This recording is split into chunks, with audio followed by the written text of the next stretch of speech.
E aí, sabe uma coisa que eu nunca tive a chance de perguntar pra alguém, ou de ouvir em entrevistas, alguém tá falando sobre isso? E aí fico imaginando, por exemplo, no caso do Rodrigo.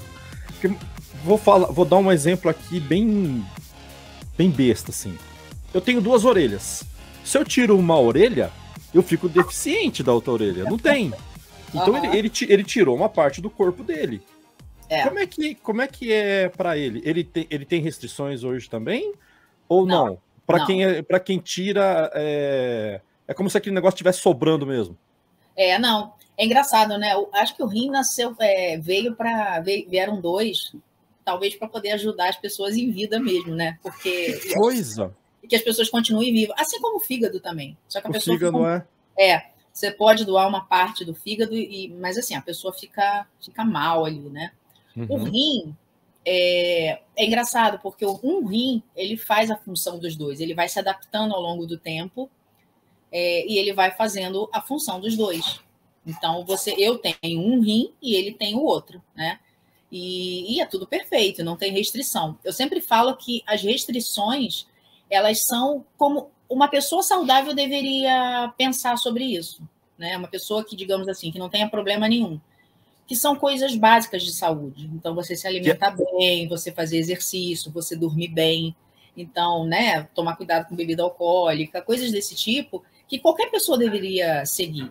Óbvio que eu tenho um pouco mais de restrições por conta das medicações que eu tomo para não rejeitar.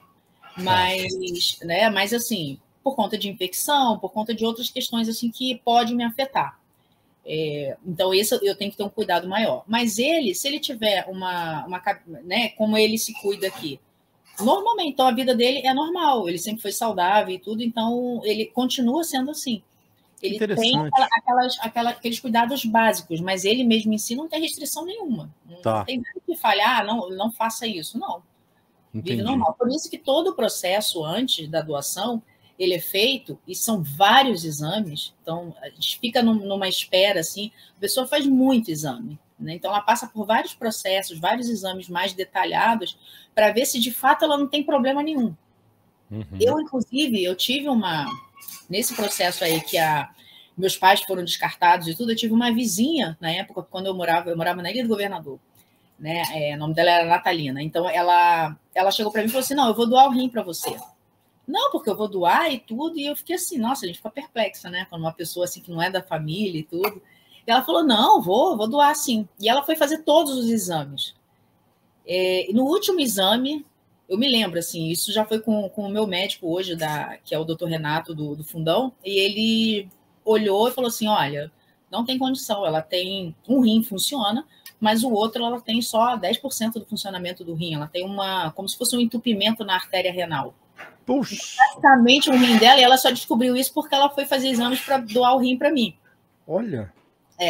Então ela praticamente não tinha um rim funcionando, então ele falou, olha, tá descartado. Foi quando ele olhou para o meu marido e falou, mas por quê? Porque o marido ele já tinha sido rejeitado uma vez para doação, porque fizeram um exame nele de ultrassonografia e falaram assim, olha, você tem cálculo renal. E não tinha nada, né? Na verdade, algum erro da imagem ali, e ele foi descartado por isso, com a outra equipe que eu estava.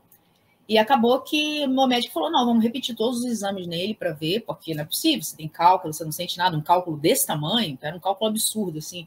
Ele falou, não, vamos repetir os exames. E graças a Deus, estava tudo bem e foi meu doador por isso.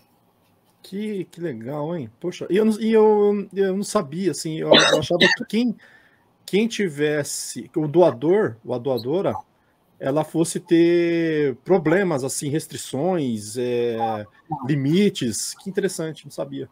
É só se cuidar como uma pessoa mesmo que deveria se cuidar, né? Como nós deveríamos nos cuidar. Que a gente acaba nos agredindo. Exatamente, né? A gente faz umas agressões, assim, que é a nossa morada ali, né? O corpo e tudo, mas também lógico, o corpo também é forte para isso, então ele também resiste a muitas coisas que a gente faz, mas também não pode abusar, né? Sim.